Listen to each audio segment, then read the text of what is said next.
Hey, what's going on, y'all? It's the one and only Sauce Kid, Sauceonomic, the owner of the Sauce Academy, Nightmare Effect. A lot of people have been asking me, man, when are you going to make this Balrog tutorial? And without no more waiting, today is going to be the starting day of the Balrog series, How to Play the Character. Quick intro on me. I am a Ultimate Grandmaster Balrog. Been playing them since the characters dropped. I've been through the heaven stage of them. I've been through the hell stage of them. So I definitely have a good experience with them, and I'm going to be sharing that knowledge with y'all today. Starting off with an overview of the character, basic understandings, and then I'm going to be going into his specials, matchups, triggers, neutral game plan, and how I approach each matchup. So without further ado, let's head straight to it. Oh!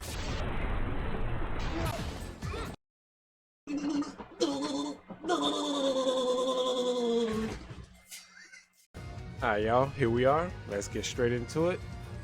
First, I'm gonna go over what Balrog is, what his health is, his stun is, back walk speed, and forward walk speed. So Balrog, he's sitting at a health pool of 1025. That's actually really good. The lowest health character in this game, I believe, is Seth with a health pool of 900. I want to believe. So Balrog is definitely pretty beefy. His stun is 1050, along with his back walk speed being 3 frames and his forward walk speed being 4.8 frames. Now, of course, Akuma, Seth, and other characters have way better walk speed, but Balrog is definitely on the positive side of having a good walk speed. So y'all definitely want to be able to use that, and I'm gonna go over that a little bit later. So let's get straight into his buttons. Standing light punch. 4 frame startup, active for 2 frames, and the recovery is 7 frames. So this is definitely a good button to throw out there to really maintain and control spacing. It has a lot of range. It actually just got buffed in the recent patch to be able to confirm off of combos that's usually wasn't able to do once before.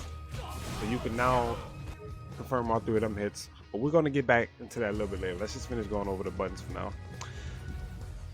On block, this is +3. It's a real good normal. Real good fast frame normal. It's a real good bully tool to throw out there, and it's +3 on block. So y'all definitely want to make good use of that. 30 damage with 70 stun. So that's a real good button to throw out there, just to try and really catch the opponent trying to do something and stop them in their tracks. What else we got?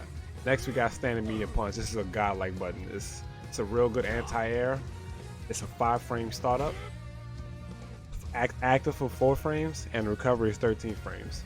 Now, it's 0 on block, so for any high level match that you aim to do, if the opponent really knows Balrog, he's going to know that this is 0 on block. So really and truly, your turn is over after this, but at certain spacing, you can make use of that 0, which is basically a neutral standpoint. This is also 70 damage with 100 stun.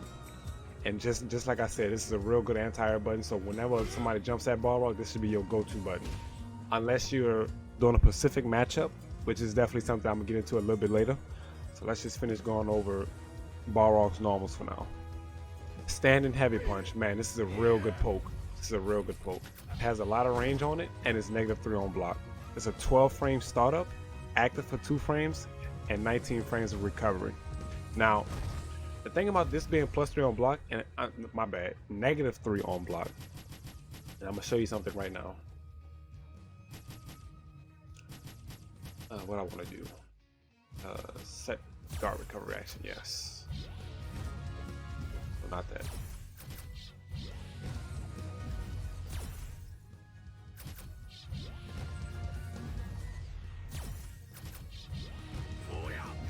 Could have sworn I had it set.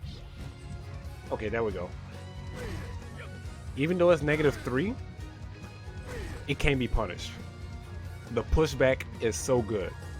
So with the pushback being so good and it being -3, this is basically a normal that you can just throw out there. It's real good. controls space. It has good follow-ups, which makes your opponent have to guess what they want to do, whether it be a neutral jump, of them actually respect it and block and lead up with a EX straight. But you know what? That's something that we're going to get into a little bit later. Let's just finish going over the buttons. Standing light kick. This is your 3-frame button. This is one defense option that Balrog has. This is one of the few that he has, because Balrog as a character, he has terrible defense. I wouldn't really say terrible defense, but since he doesn't have a wake up DP or some sort of true reversal besides critical art, Balrog has to block a lot in this game. So that's actually something else that I want to cover real quick before I get into it real deep. Balrog excels at offense, right? He has amazing offense. He has the toolkit that he needs to really keep the momentum going once he gets started, but he lacks on defense. So with that being said, he struggles against grapplers. Laura being his worst nightmare. You can Mika, Abigail, Birdie. Birdie's pretty even, but since Birdie's a grappler, it basically puts him at the short end of the stick of that being a really tough matchup for Balrog. Zangief isn't so bad now, because with the V skill 2 that they brought to season 5, it makes the matchup a little bit more easier for Balrog, because Geefs can't flex on him like talking about it. But you know what, that's actually going to be something else that we get into. But so yeah, Balrog excels against characters with a fireball, and he also excels against zoners, because dash straight allows him to close the distance, along with EX straight putting him in at +1. But that's something else that we're going to get into also, because right now we're just going over buttons. Alright, so standing light kick. Three frame startup. This is your check button to see when you believe that your opponent is going to try and do something disrespectful. Now when I say disrespectful, I mean try and stagger pressure, hit you with a frame trap that doesn't cover 3 frames, and basically, yeah, try to do disrespectful stuff. 3 frames startup, it's active for 2 frames and 8 frames of recovery. It's +1 on block, +2 on hit. Basically saying with it being +2 on hit, you basically could just follow with a full string of the target combo. On counter hit, it is +4, I want to say. I believe it's +4 if I'm not mistaken. On counter hit, yes, +4, because you can follow with a standing jab on counter hit confirmed. What's our next button? Standing medium kick. This button is actually real good too. This is your buffer button. This is the button that you always want to throw out in neutral to try and catch something. 6 frame startup. It's active for 3 frames and 12 frames of recovery, with it being +2 on block. The pushback is so small that it's a real good stagger tool. So this is the button that you really want to be throwing out in neutral to really try and catch something, like I said once before, and it's also a good way to really stagger pressure because of the pushback being so small. It is. Oh wait, no, counter hit is on. This is 72 damage with 120 stun. What else we got? Roundhouse. Man, this is your go-to disrespectful button. I'ma do whatever I want. This is +3 on block. +3. Pushback is pretty amazing also, because they don't really go nowhere. But man, this is your button. If you're not spamming this roundhouse button with Balrog, you're not playing Balrog right. This is your go-to button. That shouldn't be a match. There shouldn't be a second. There shouldn't be a thought without you thinking about roundhouse. This is your button. +3 on block. Pushback is really good. You can stagger off it. It's a real good button. 9 frame startup, +3 on block, and it's 18 frames of recovery, but it's 4 extra frames on whiff. So it's definitely something that you want to watch out with whiffing, because of it have an extra recovery frame. So I wouldn't be this far trying to use it. I would be like right here, because this is a real good range to crouch at to try and catch a roundhouse crush counter. It's a real good range too. So this is the range that you really want to try and sit at and try and bait a button to try and catch the crush. Like I said, that is your baby right there. Like, that button is really leveling. Alright, so those are all the standing buttons. So now we're moving on to the crouching buttons. Crouch and jab. Another good. This is actually another good bait button. 4 frame startup, active for 3 frames, and 7 frames of recovery. It's +3 on block. It's another good button. It's a real good button to throw out there to try and catch something. It's a real good buffer to buffer into EX straight, and it chains into another crouching light punch. Now this is also, is counter hit still on? Counter hit is still on. Okay, so it's 30 damage with 70 stun. It's a real good button. Real good button. Crouching light kick. This is a real good button to try and catch somebody who's being disrespectful at like a certain range. So say if your opponent's like right here and they try to throw a button out and they try to be disrespectful and follow up with something else, crouching light is a good way to check to see if they being disrespectful or not. Now you definitely want to watch out, because if they keep it real, you're going to get counter hit. So basically I wouldn't do this every time, but this is another way of defending yourself against disrespectful opponents. 4 frame startup, active for 3 frames, and recovery frames are 8. +1 on block, counter hit is +4. So with that being said, with it being +1 on block, it's a good way to check to see if your opponent is crouching, and if they're not crouching, they're going to get hit low. But with it being +1 on block, you can't really follow up into too much stuff. The only real true string after this is that into standing light. The standing light is 3 frames, so that standing light is coming out 1 frame faster, which is going to beat the 3 frame option.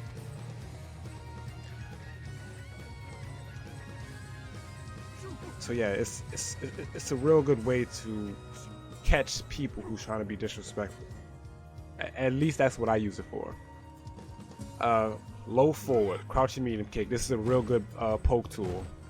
It hits low, so if your opponent is trying to create space and move back and forth to try and force you to whiff a button, that crouching, the low forward is a real good way to catch them trying to move. So that's really another go-to button that you really want to use in neutral to force your opponent to crouch more. So once you get your opponent where you want them at, that's when you start mixing up your options. But crouching medium kick is a real good button to throw out there in neutral. 7 frame startup, active for 2 frames, and 17 frames of recovery. -2 on block. So you definitely, truly you can't do anything after this, but depending on spacing, you can bait a whiff button. But if you're up close, it's not your turn no more. Now online, sometimes -2 could be +2. It just depends on how you condition your opponent, and that's going to determine the option after your low forward. So the go-to option is to block, but once you see what your opponent is doing, you're going to have a mindset of what you should do next. So let me show a little example real quick. Let's see, what's this option? All right, that's another good option. All right, so at this range right here, this is when your low forward is a real good poke, because you're doing it at max range. So okay, so let's just say this is a real match, right? And you see that every time you hit your max space crouching medium kick at max range, your opponent is reacting with low forward. So this is where the mind game's coming at. I won't get too far into this, because right now we're just going over basic understanding of Balrog, but this is where the mind games start. Every time you hit your opponent with that medium kick at max range and they react to that, here's your options. You can either go with sweep on whiff reaction, because if you just go straight through with it, you're going to get counter hit. That's what -2 kicks in that, because your sweep is coming out 2 frames slower. So you have to actually see the low forward come out instead of just trying to follow it up as if it was a real string. So you can even do EX straight. It's a lot of options. It's a lot of options. You can even dash up. So that's just a basic intro to mind games. So right now, let's just finish going over the buttons. Our next button we shall go over is the famous crouching medium punch. This is a real good neutral button. It controls space amazing. Low forward, low medium kick, and crouching medium punch is your go-to buttons in neutral. It controls space very good, very good. 6 frame startup, active for 3 frames, and 12 frames with recovery. So you definitely want to. Okay, so the reason why I've been saying the recovery frames for each button is that I want to put y'all in a mindset of watching out for your buttons, because if you're going against a high level player and they see you whiffing buttons, it's going to be easy for them to whiff punish you. So paying attention to spacing, watching your whiff buttons, like all that is very important to playing neutral. And that's actually going to be another video later on, is a neutral game plan and how you should approach each matchup with Balrog. So like I said, for crouching medium punch, it's 6 frames startup, active for 3 frames, and 12 frames of recovery. +2 on block, so it's definitely still your turn after this button. 4 frames, +4 on counter hit. No, I'm sorry. +6 on counter hit. And that's actually going to be another episode too, once I go into setups, frame traps, and counter hit combos. But yeah, this is actually a real good button to throw out there in neutral to try and catch whiffs, control spacing, and basically dictate the pace of the match, because this button, it's real good. So far, the real good neutral buttons to really keep in mind when playing neutral is crouching medium punch, low forward, and roundhouse. And even the jabs are your pump fakes. Like, you could throw these out at free will. The main time these buttons will get whiff punished is if your opponent has like godlike reactions, or they buffer the button at the right time and caught it. Because these buttons are so fast, it's pretty hard to really whiff punish them. So these are definitely your pump fakes to get baits out. What's our next button? Crouching heavy punch. This button right here is your situational anti-air button, right? So let's say you're going against big bodies. You're going against Abigail, Zangief, Birdie, and they jump at you from like right here, right? You have 2 options. You can either do crouching heavy punch, or you can anti-air with light screw. If you're not used to reacting with light screw, I highly advise you, highly advise you to anti-air them with crouching fierce, because if you go for standing medium punch at this range, they will hit you. They will hit you. Oh, and Fang also. Fang is also another character that can force your standing medium punch to miss. So crouching heavy punch is definitely your situational anti-air button that you should be going to. It's 8 frame startup, active for 5 frames, and 22 frames of recovery. So you definitely want to be careful when whiffing this button. This is probably one of the last buttons that you want to whiff, because it could definitely get whiff punished. -5 on block. Oh, wrong button. -5 on block, but due to the spacing, you can't punish it.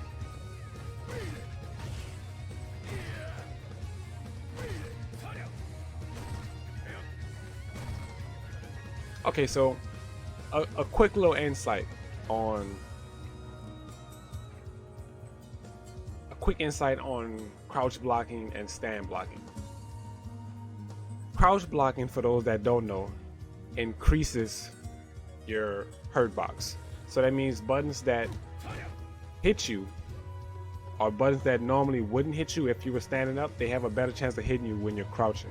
So if y'all pay attention to this, he's gonna hit my guard when I'm crouch blocking.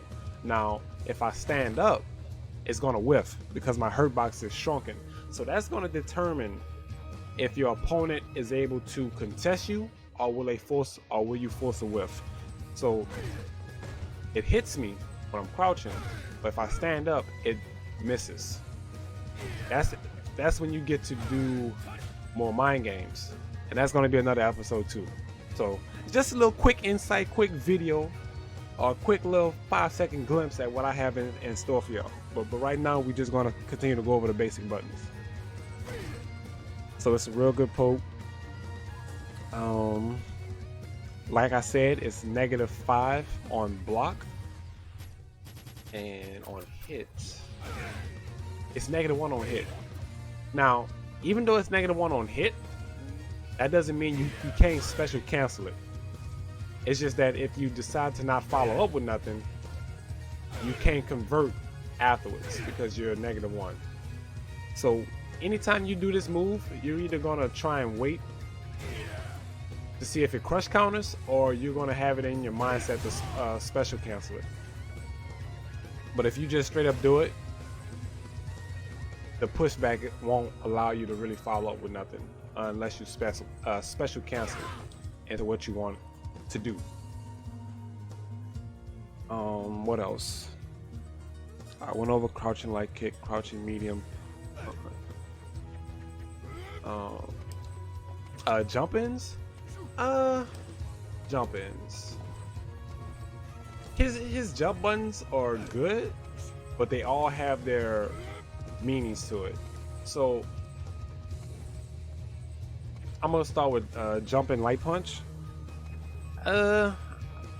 It's not really much to say, but this is actually a good button to throw out, a good button to do if you're going against Cammy. If you're going against a Cammy, you don't really want to anti-air that character, because dive kick, you're either going to supposed to trade or she's going to beat you clean. So against Cammy, you definitely want to be able to react to the dive kicks and jump back option for the punish. Same thing with jump and medium kick. It's a slower startup, but it's basically the same thing. It could be good to catch a dive kick, or somebody that's trying to jump at you or do something that's disrespectful. It's even good when going against Akuma when he's V-triggered. It's a good way to kill. But your main jumping button is standing heavy kick, roundhouse. This is your go-to button. When I go against Balrog, I find it hard to late anti-air this button. So if you're going against Balrog and somebody's jumping at you, or he's jumping at you, you definitely want to be able to punish with DP or react to the jumping as soon as you see him jump. Because if you're off by like a few frames, 9 times out of 10, Balrog will catch his jumping. Like, this button is pretty tricky to anti-air because of how far his arm reaches down. It's pretty tricky. Alright, so that's his normals. So that was a quick rundown, y'all, on the normals. And like I said in the beginning, I'm going to break it down. I'm going to break this video series down to normals, specials, V-triggers, V-skills, setups, frame traps, quick rise setups. I'm going to break it down, so it's really going to be a whole series for y'all. So that was a nice rundown, y'all. Stay tuned. My next video, it will be specials and how to properly space your specials to get the most out of Balrog.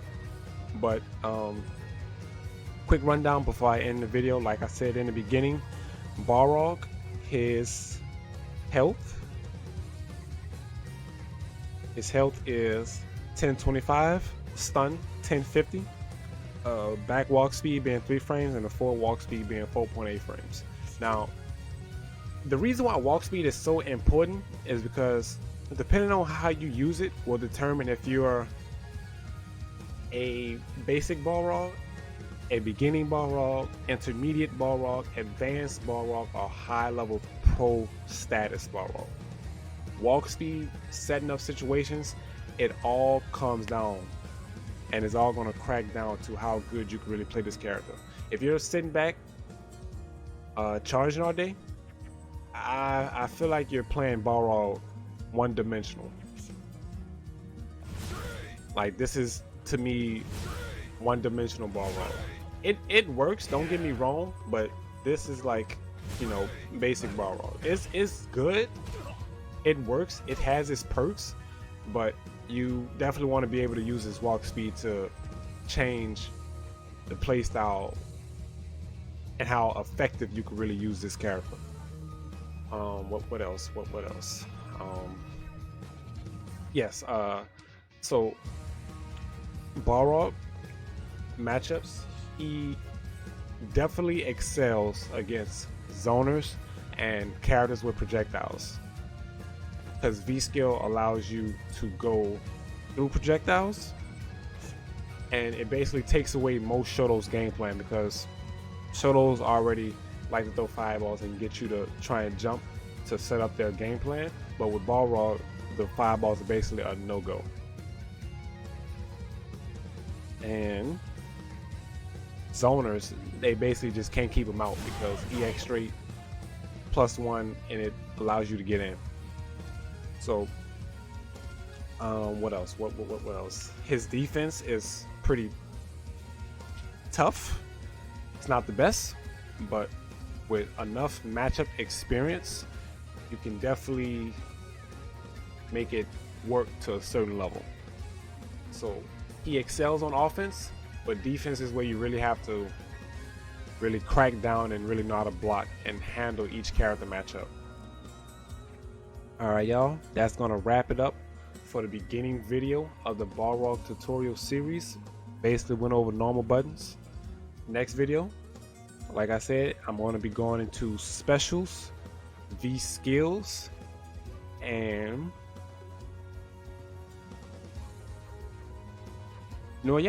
specials and V skills. Alright y'all, hope y'all enjoyed this beginning tutorial on the series. Hope to catch y'all next time. Y'all stay safe, love y'all. And there it is, there it is, ladies and no. There it is, ladies and gentlemen. There it is, ladies and gentlemen. Another video. Make sure you like, comment, and subscribe. If you have any comments, any feedback that you would want me to know, make sure you drop it down in the comment section below. Don't be scared to tell me anything. I'm open to anything. Everything is very appreciated. Stay tuned for the next video, y'all. Peace.